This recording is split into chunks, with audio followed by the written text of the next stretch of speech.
Saúdo às irmãs e aos irmãos com a graça e a paz do nosso Senhor Jesus. Nesse estudo abordaremos a seguinte questão: Jesus tinha um sobrenome como nós temos hoje, como Cristo de Nazaré, Galileu e Nazareno? Em Mateus 1, 18, a parte A, temos o seguinte texto: Foi assim o nascimento de Jesus Cristo. Cristo é uma palavra grega que significa ungido, assim como a palavra hebraica Messias, que também significa ungido.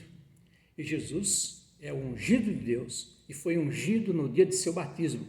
Assim, Cristo não é o sobrenome de Jesus. E no texto de Mateus 27, 17, Pilatos confirma isso.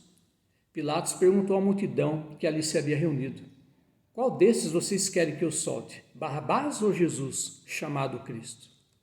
A menção a Jesus de Nazaré também não indica que seja um sobrenome, mas a procedência, a sua origem, ou seja, ele vinha da cidade de Nazaré. E embora Jesus tenha nascido em Belém, ele foi criado na cidade de Nazaré. É o texto de Lucas 18, 37 que traz o relato. Disseram-lhe: Jesus de Nazaré está passando. Jesus também era conhecido como um habitante da cidade de Nazaré, onde foi criado. Vejamos o texto de Marcos 14, 67. E vendo Pedro a esquentar-se, olhou bem para ele e disse: você também estava com Jesus, o Nazareno. Nisso ele foi chamado de Nazareno como um dos habitantes dessa cidade. E como a cidade de Nazaré ficava na Galileia, os habitantes das cidades que ficavam nessa localidade eram chamados de galileus. Assim foi com Jesus, que por ter sido criado em Nazaré, na Galileia, era também galileu. É o que cita o texto de Mateus 26, 69. Pedro estava sentado no pátio e uma criada, aproximando-se dele, disse: você também estava com Jesus, o galileu.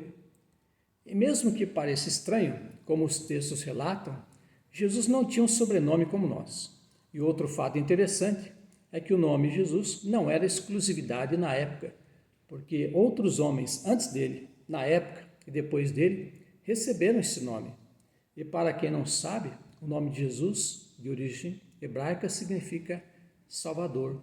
E ele foi enviado para salvar o mundo, porque é o nosso Salvador. Que Deus abençoe em Cristo Jesus. Obrigado, Senhor Deus, por essa questão a qual pudemos abordar, sobre se Jesus tinha um sobrenome ou não. E assim temos aprendido muito da Tua Palavra. No nome do Teu Filho Jesus, te agradecemos. Amém. Um abraço fraternal em Cristo Jesus, minhas irmãs, meus irmãos. Amém.